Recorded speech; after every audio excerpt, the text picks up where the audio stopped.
Mais uma vez, irmãos, eu saúdo a igreja com a graça e a paz do nosso Senhor e Salvador Jesus Cristo.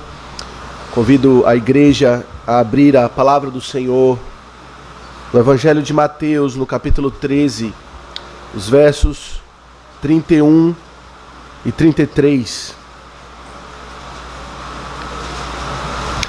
Mateus, capítulo 13, os versos 31 e 33. Nós temos aqui mais uma parábola. Nós temos, em algumas ocasiões, nesses momentos, nesses últimos meses, semanas, visto algumas parábolas do Senhor Jesus Cristo. Nós vimos a parábola do semeador, vimos também a parábola do joio e do trigo. E hoje queremos ouvir o Senhor Jesus nos falar a parábola do grão de mostarda e a parábola do fermento. Mateus 13, do verso 31 a 33, mesmo assentados, porém com atenção, reverência, vamos acompanhar a leitura da santa palavra do Senhor. Diz assim: outra parábola lhes propôs, dizendo: o reino dos céus é semelhante a um grão de mostarda que um homem tomou e plantou no seu campo, o qual é, na verdade, a menor de todas as sementes, e crescida é maior do que as hortaliças, e se faz árvore, de modo que as aves do céu vêm aninhar-se nos seus ramos. Disse-lhes outra parábola: o reino dos céus é semelhante ao fermento que uma mulher tomou e escondeu em 3 medidas de farinha, até ficar tudo levedado. Amém. Que o Senhor abençoar a leitura da palavra. Vamos curvar a nossa fronte, irmãos, e vamos orar a Deus, rogando a sua bênção. Pai de amor, te damos graças pela tua palavra, Senhor. Te damos graças por Jesus Cristo, por, na plenitude dos tempos, ter vindo ao mundo, nascido de mulher, ter tomado a nossa natureza sobre si, andado entre nós, tabernaculado conosco e nos ensinado a respeito do reino de Deus. Dá-nos, ó Deus, a disposição de aquedar-nos aos pés do Senhor Jesus. Os nossos pensamentos, as nossas emoções, tê-los cativos à obediência de Cristo. Possamos ter aquilo que tantas vezes Cristo nos disse na sua palavra. Possamos ter ouvidos para ouvir. Possamos, ó Deus, ter o maior interesse no seu reino, pois é lá que Ele reina com graça. Fica conosco, ó Deus, abençoa o teu servo. O Senhor conhece as nossas fraquezas, a nossa circunstância. Ó Deus, abençoa-nos em favor do teu povo, o qual o Senhor comprou com o seu próprio sangue. Edifica, santifica, converte, deixa, Senhor, após si uma bênção, para que o teu povo possa dizer: o Senhor nos abençoou. Sustenta-nos assim, Senhor. Dá-nos clareza no falar, no pensar, para que a tua palavra seja compreendida por nós e aplicada para a nossa edificação. Oramos em o nome de Jesus. Amém.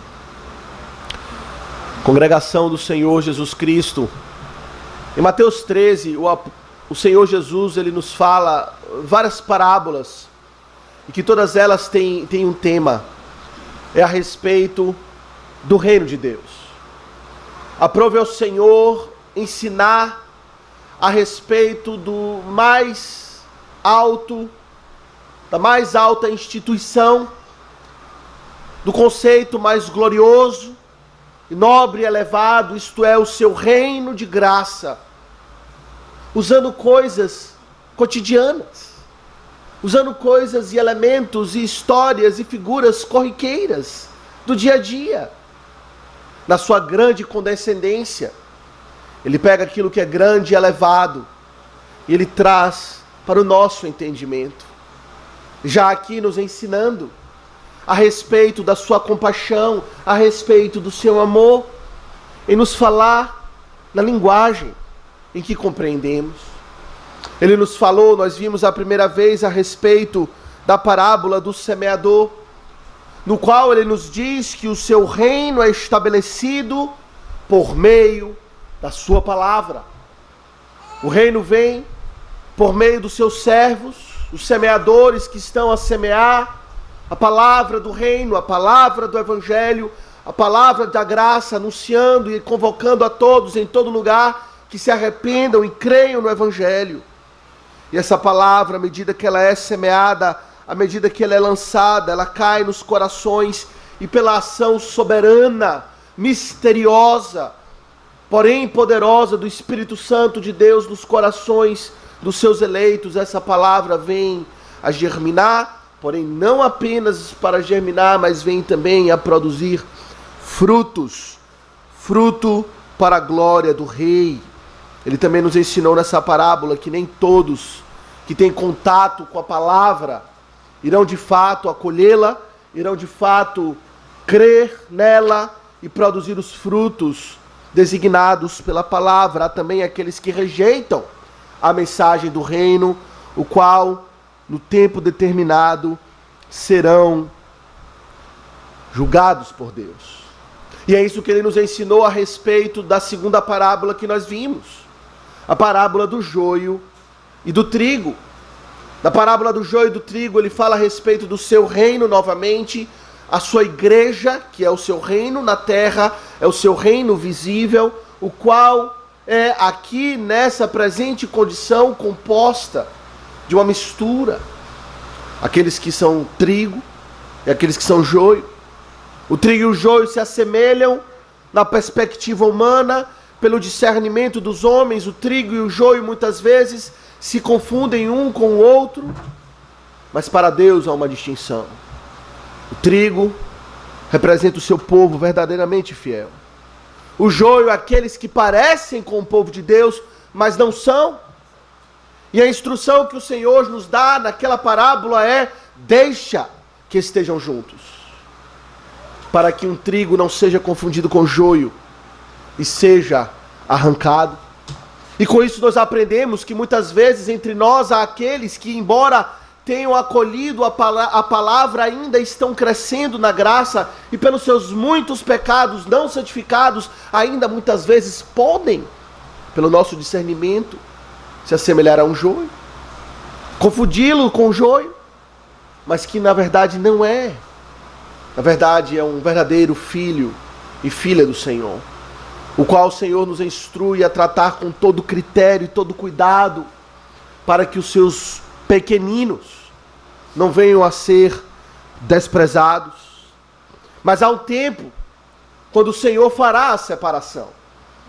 No dia do juízo será aquilo que o Senhor fala, será o dia da ceifa, quando o Senhor há de enviar os seus santos anjos, os ceifeiros, para fazer a separação. E assim aqueles que verdadeiramente irão frutificar o trigo, acolheram a palavra e não apenas acolheram com alegria, mas acolheram de tal modo a dar frutos, esses verdadeiramente serão recolhidos no celeiro do Senhor.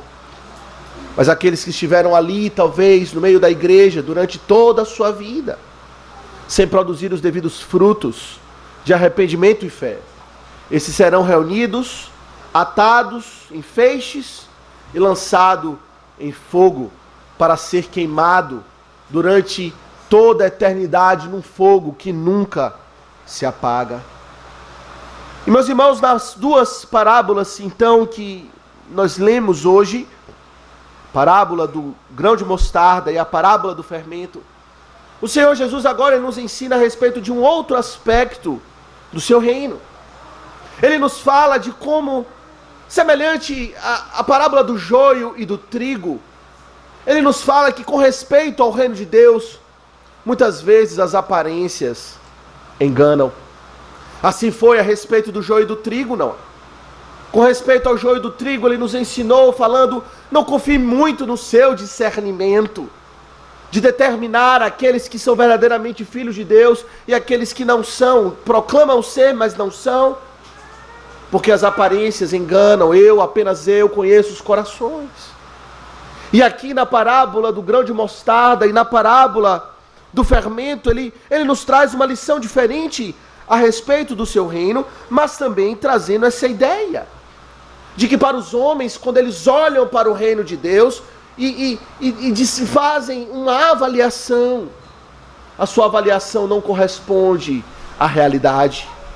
O que ele vai nos ensinar é que os homens tendem a desprezar o reino de Deus pela sua aparência insignificante diante dos olhos dos homens, diante do julgamento dos homens, mas que para Deus é poderoso acima de todas as coisas. E essa mensagem, meus irmãos, que queremos considerar nesta manhã, com essas duas parábolas em conjunto, queremos ver a glória do poder do reino de Deus. Poder esse que os homens muitas vezes não enxergam e compreendem, mas que está ali. E no determinado tempo, o Senhor há de manifestar esse poder. Porém, meus irmãos, a primeira coisa que queremos olhar é a parábola em si. A primeira parábola que nós temos aqui é a parábola do grão de mostarda. Acompanhe comigo no verso 31.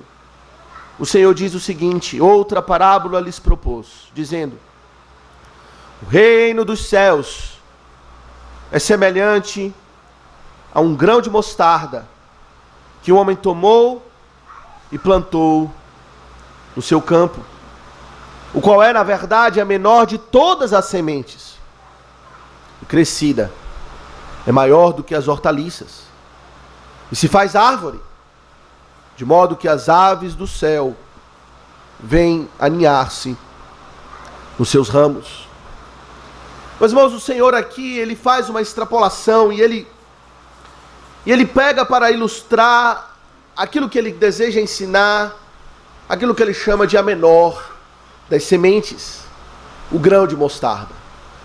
Algumas pessoas aqui, antes de falarmos a respeito do tema em si, que vão dizer: aqui está um erro na Bíblia, pois o grão de mostarda não é a menor das sementes. Existem sementes menores do que o grão de mostarda, mas obviamente não há erro algum.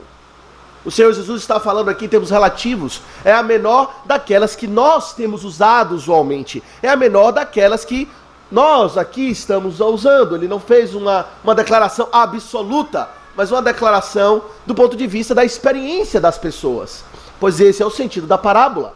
O sentido de qualquer parábola é tratar de algo que as pessoas conhecem, que é do conhecimento delas, da experiência do povo, e pela experiência deles, o grão de mostarda é a menor que eles conhecem. Ele está falando novamente em uma linguagem agrária, uma linguagem ligada ao cultivo da terra, que era o comum daquele tempo. E de fato, o grão de mostarda, meus irmãos, quão pequenino ele é. Talvez pareça uma pequena partícula de areia, um grãozinho de areia. As crianças já conhecem, indo na praia, pegaram areia na mão, um punhado de areia. Você já tentou ver qual é o tamanho de um grãozinho de areia? É pequeno, não é? É tão pequeno, às vezes pegamos um monte de areia e fazemos assim, cai como pequenas partículas da nossa mão. Assim é um grão de mostarda. Pequenino. Tão pequenino que se cair ao chão, talvez teremos dificuldade em achar. Talvez nem nos demos ao trabalho de procurar. Daremos por perdido imediatamente. Tamanho, a sua dimensão, pequenino como ele é. As aves terão dificuldade de se alimentar de grãos de mostarda para achar e até mesmo colocar à sua boca. Porém, meus irmãos, o que o Senhor Jesus nos diz, que o grão de mostarda, ela, pelas aparências, ela engana. Diferente de outras plantas que talvez vão brotar de sementes maiores e que crescem a uma determinada altura e fica ali limitada àquela dimensão, o grão de mostarda, ela cresce até ser árvore, diz o Senhor. E as aves do céu que em determinado momento não tem sequer condição de achar um grão de mostarda ou de comer um grão de mostarda, agora vem para aninhar-se à sua sombra. Alguns dizem que o grão de mostarda, ao crescer na sua altura máxima, chega até 2,5 metros, talvez 4 metros de altura.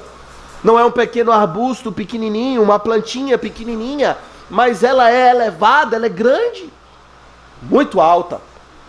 E de fato essa é a mensagem do Senhor. E ele mostra como isso engana, como as aparências enganam. E talvez se pegássemos aqui para as crianças e pegássemos um grãozinho de mostarda e pegasse uma semente de abacate e perguntássemos qual seria a maior planta ao ser germinada, talvez disséssemos o abacate, certamente. Mas não é isso. O grão de mostarda cresce muito mais. E é nesse mesmo espírito que ele fala a respeito também da parábola do fermento no verso 33. Veja, aqui nós lemos o seguinte, no verso 33 ele diz: disse-lhes outra parábola. O reino dos céus é semelhante ao fermento que uma mulher tomou e escondeu em 3 medidas de farinha, até ficar tudo levedado. Aqui está, meus irmãos, outra analogia, também daquele tempo, muito comum daquele tempo, onde o Senhor fala a respeito de aparências, e que enganam pela nossa avaliação. O fermento aqui é algo que é adicionado à massa para produzir pão, em pouca quantidade. Ora, os irmãos precisam entender que aqui quando ele fala em fermento, ele não está falando naqueles saquinhos de fermento biológico onde há pequenos grãozinhos e que misturamos a massa. Naquele tempo o fermento era fermento natural. Era um pedaço de farinha, talvez um pouco maior, que já estava fermentado, e aquela quantidade de farinha fermentada, ela é adicionada à massa. Porém, como uma vez a farinha fermentada adicionada à massa maior não fermentada, o que acontece? Tudo se mistura. Não há mais discernimento aqui daquilo que é fermento, daquilo que não é. Tudo vira uma coisa só. E não podemos dizer a primeiro momento, olhando para aquela massa, dizer está fermentada ou não. Não temos como saber. Apenas o tempo dirá.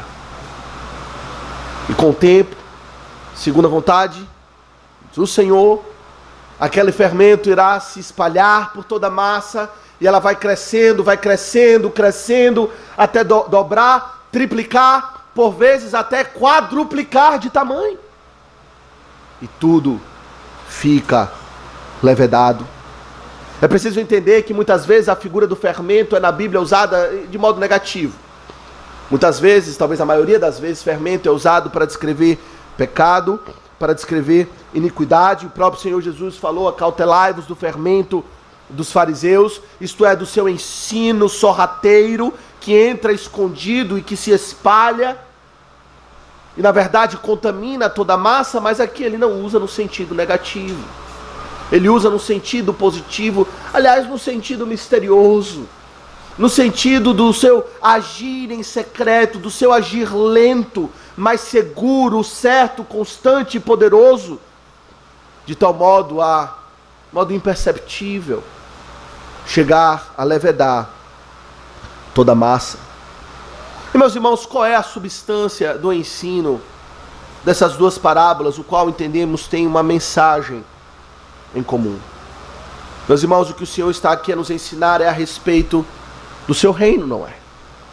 Que o seu reino é como um grão de mostarda, que o seu reino é semelhante ao fermento, que quando olhamos não podemos discernir o seu poder, não podemos discernir o seu potencial, não podemos aqui pela nossa avaliação limitada, pequena, muitas vezes carnal, julgar até onde ele poderá chegar. Muitas vezes o reino de Deus à vista dos homens parece ser insignificante e sem valor, não é? Quando os homens olham para o reino de Deus, um observador casual, passando e olhando o agir do Senhor, e olhando o povo do Senhor no seu reino, servindo, A disposição do mundo é desprezar. Povo insignificante, povo desprezível, que talvez incomode um pouco aqui e ali, mas quem dará atenção aos tais? Assim foi, talvez de forma equivocada, a concepção do povo de Israel na expectativa da chegada do Messias, quando Cristo veio ao mundo. A expectativa deles era que Cristo viria com grande impacto, com uma impressão visual muito contundente e clara, mas aqui vem Cristo, discreto. A sua voz não é ouvida nas praças, ele não está a gritar, ele não está a promover revoluções aos moldes da expectativa dos homens, mas ele vem na condição de um grão de mostarda, e assim é o seu reino.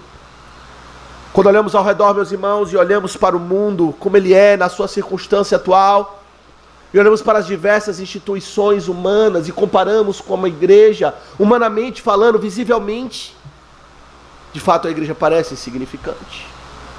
Olhamos o governo, a política, os governantes, olhamos o impacto que eles têm na sociedade, olhamos a atenção que eles atraem do mundo, olhamos a sua grandeza segundo os padrões do mundo e ficamos impressionados. Eles consomem a atenção das pessoas, consomem o interesse das pessoas, consomem os recursos humanos, não apenas os governantes, mas tudo aquilo que compõe o mundo, aparentemente parece ser tão maior do que o reino de Deus.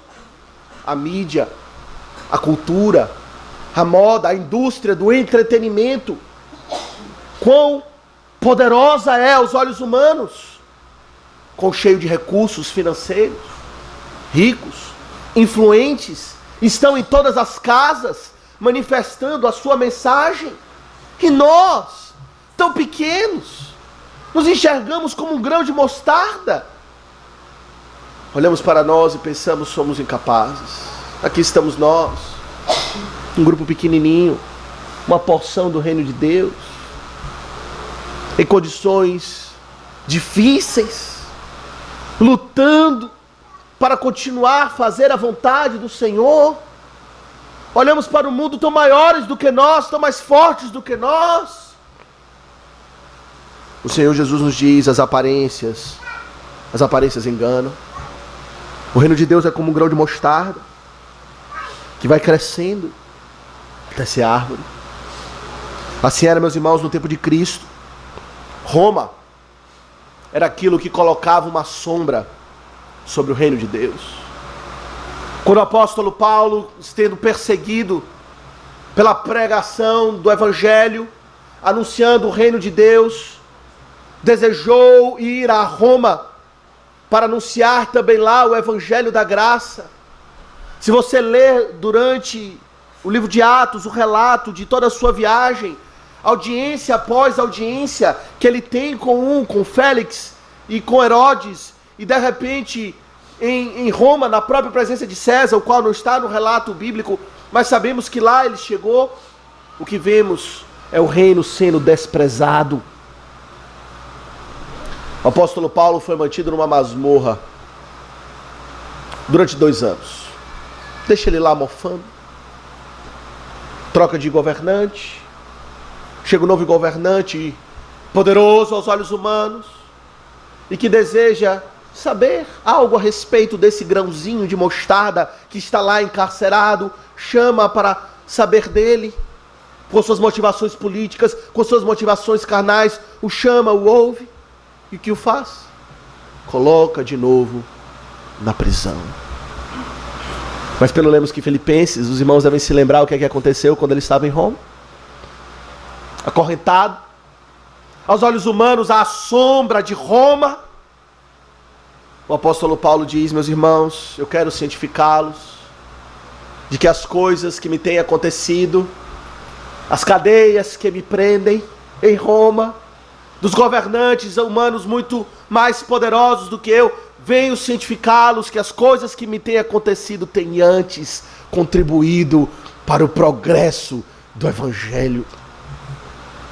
De maneira que toda a mensagem do reino agora é conhecida de toda a guarda pretoriana.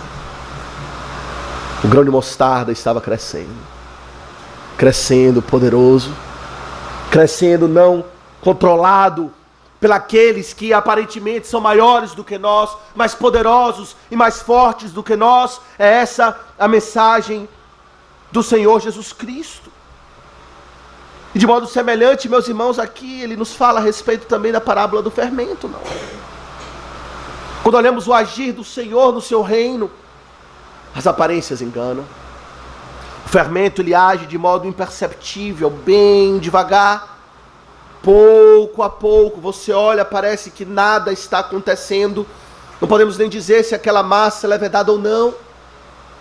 Se irá produzir qualquer coisa, se irá dar em algum resultado, ou se vai dar em nada. Mas a mensagem do Senhor Jesus Cristo, meus irmãos, não é essa, não é. É que pela ação do seu Santo Espírito, agindo soberanamente, agindo misteriosamente, agindo não visivelmente, não segundo os padrões humanos, mas agindo nos corações, trabalhando em cada um nos seus eleitos, pouco a pouco, segundo a vontade e o ritmo desejado pelo próprio Deus, por vezes mais rápido, por vezes aparentemente pela nossa percepção lento, mas ele diz seguro e firme. O reino vai crescendo, e vai crescendo, e vai crescendo, e vai agindo segundo a vontade do Senhor. O fermento age de modo imperceptível. Assim também o Espírito Santo. Muitas vezes não vemos o seu agir. Ele está agindo, chamando seus eleitos, transformando corações, transformando vidas. Percebemos pequenas mudanças. A nossa percepção, a massa cresceu um pouco. E por que cresceu? Porque Deus está agindo. O fermento também é interessante compreender que ele muda de dentro para fora, não é? Quando você olha para uma massa levedada, a sua superfície, em geral, ela está igual durante todo o processo de crescimento. Ela cresce de dentro para fora. Ela vai ali internamente produzindo fermento, produzindo gases e bolsões de ar dentro da massa, o qual vai crescendo, crescendo e crescendo. Assim também é o reino de Deus. Ele cresce de dentro para fora. Ele cresce primeiramente transformando o coração do homem, transformando o seu interior, não transformando meramente o exterior, não transformando a casca para que os homens vejam que algo está acontecendo entre nós. Ele muda os corações, e mudando os corações é que a massa cresce. Assim é o reino de Deus. É sempre de dentro para fora. Não era com os fariseus, não é? O qual trabalhavam de fora e nunca para dentro. A sua mudança era sempre exterior. O próprio Senhor Jesus fala dos fariseus que ele é aqueles que limpam meramente o exterior do copo. O interior fica sujo. Ou como sepulcros caiados que limpam ali, adornam, pintam, embelezam aquela lápide, mas que o que está por dentro é podridão. O reino de Deus trabalha nos corações de dentro para fora. Mas a mudança do fermento, meus irmãos, assim como o crescimento de um grão de mostarda, nos fala de uma mudança forte, firme e radical. O fermento age até que tudo seja levedado. Esse é o poder do reino de Deus. O poder do reino de Deus, meus irmãos, segundo o seu agir soberano, que não é pelos moldes humanos, ele transforma todas as coisas. Ele começa de dentro para fora, mas vai exercendo o seu poder, vai trabalhando, crescendo, até como o grão de mostarda ser uma árvore de 4 metros. Ou como uma massa toda levedada, trabalhada e aerada pelo soprar do Espírito Santo, transformando os corações, mas transformando a vida do homem por completo. Esse é o reino de Deus. E, meus irmãos, quão triste é contemplar como muitas vezes aqueles que se dizem parte do reino de Deus, parte da igreja visível do Senhor Jesus Cristo, não compreende essas coisas e deseja adotar um modelo de crescimento semelhante ao mundo, que irá crescer pelos métodos, parâmetros, igualzinho às instituições mundanas. Desejam crescer rápido, desejam crescer visivelmente, antes de crescer interiormente, desejam crescer numericamente, antes de crescerem numa transformação verdadeira de coração, desejam crescer de modo a mostrar ao mundo que é grande, com seus programas, com os seus anúncios, com seus templos suntuosos e magníficos, mostrando que são poderosos. Eu penso, por exemplo, no movimento G12. O movimento G12 é um movimento de crescimento de igreja. Os irmãos, muitos aqui certamente conhecem, outros talvez não conheçam o que é o movimento G12. É um movimento de crescimento de igreja, o qual visa crescer rapidamente e não pelos padrões de Deus. A ideia é que cada membro da igreja ele deve ter 12 discípulos. Assim como o Senhor Jesus tinha 12 discípulos, cada pessoa deve ter 12 discípulos. E os 12 discípulos devem ter mais 12 discípulos. E os outros 12, mais 12, mais 12, por aí vai. E aí nós já vemos a estrutura de pirâmide, o qual não é boa coisa. O propósito é meramente crescer. Ou melhor, o propósito é meramente inchar.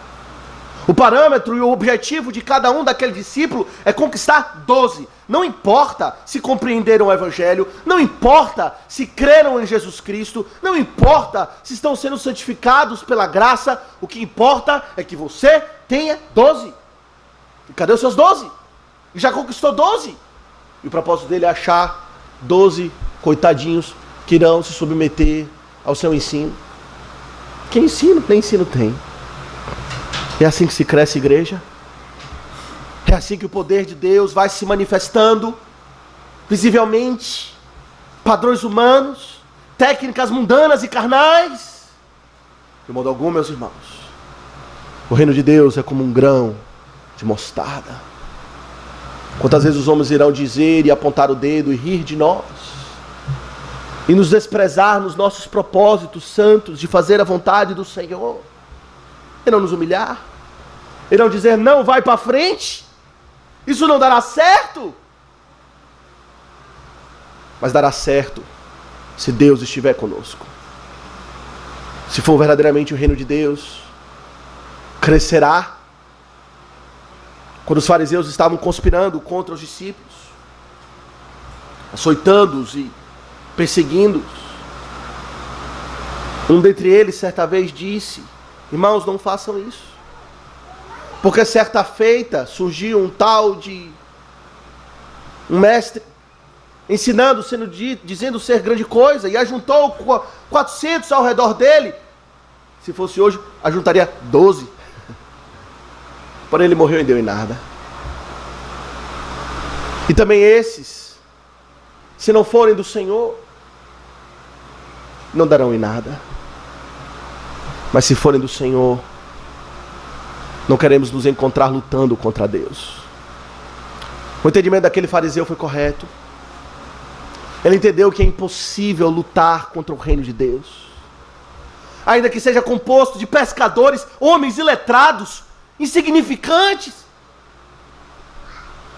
Os apóstolos, meus irmãos, cada um deles um grão de mostarda, cada um deles insignificante aos olhos dos homens, homens ignorantes, mas cheios do Espírito Santo, capacitados por Jesus Cristo, e como um grão de mostarda espalharam a mensagem da graça, o qual chega até nós. E, meus irmãos, quando olhamos para o próprio Senhor Jesus Cristo, nós vemos a mesma coisa, não é? Não apenas para o reino.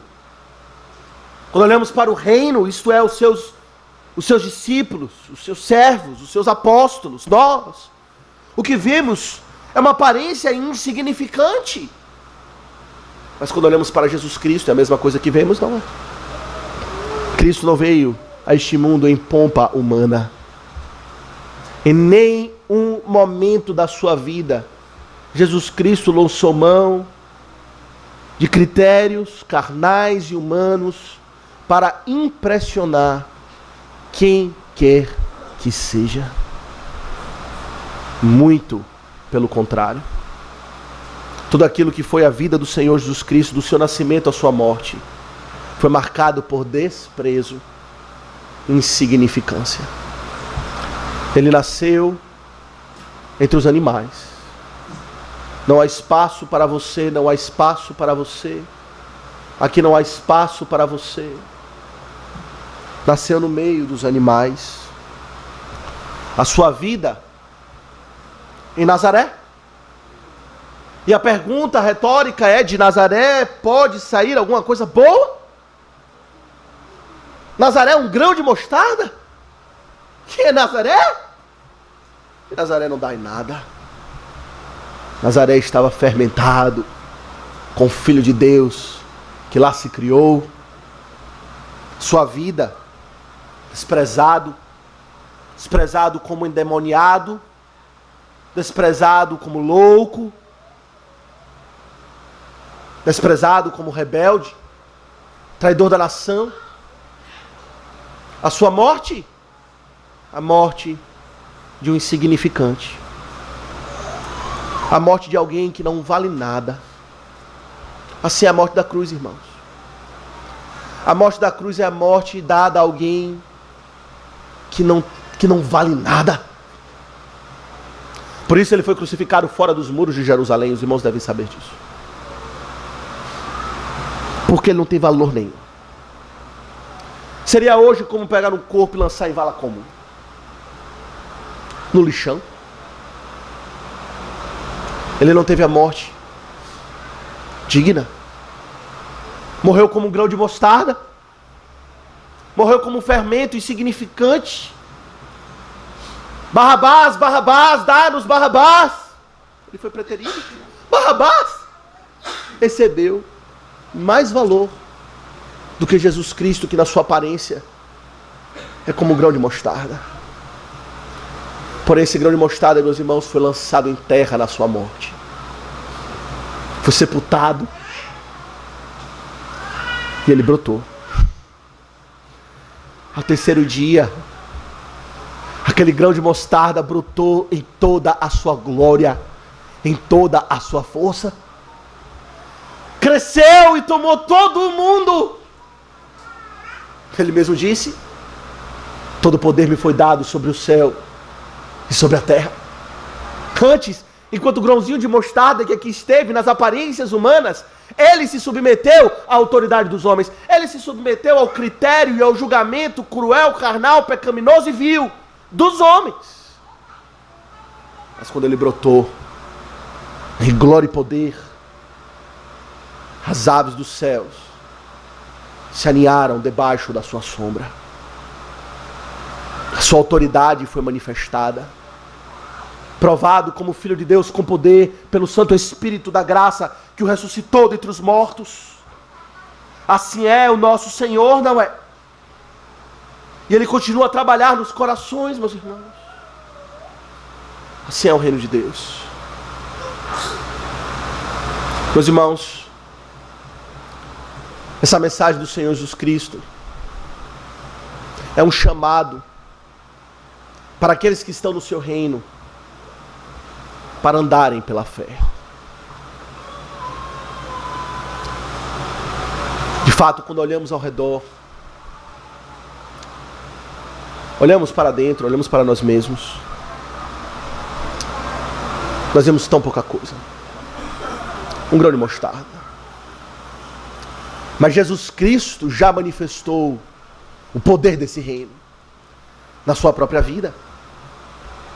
E ele disse: no mundo tereis aflições.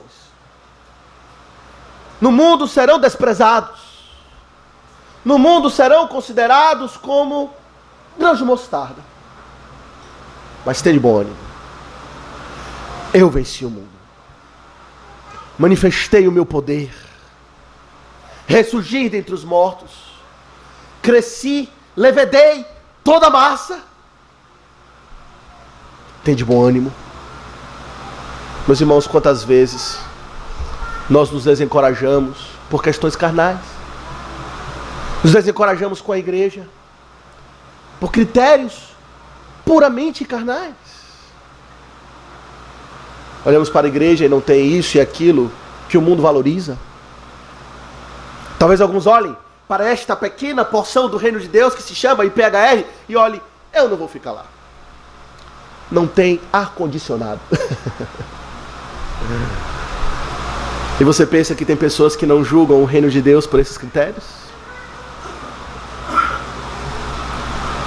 Existem sim. Mas a mensagem de Jesus Cristo diz: o reino de Deus não se julga por critérios humanos e carnais. Ele cresce, ele é poderoso. E ele está a crescer, pouco a pouco. Segundo a vontade daquele que é glorioso, está sentado à destra do Pai, o Rei dos Reis, o Senhor dos Senhores. E ele chama os seus filhos, ele nos diz, para não ter a mente carnal e dos homens. Para olharmos para o seu reino e não sermos influenciados pelo mundo com a visão da insignificância que o mundo tem a respeito da igreja e do reino de Deus. A instituição mais poderosa nessa terra, aos olhos de Deus, chama-se a Igreja do Senhor Jesus Cristo. Ela crescerá e será como árvore frondosa.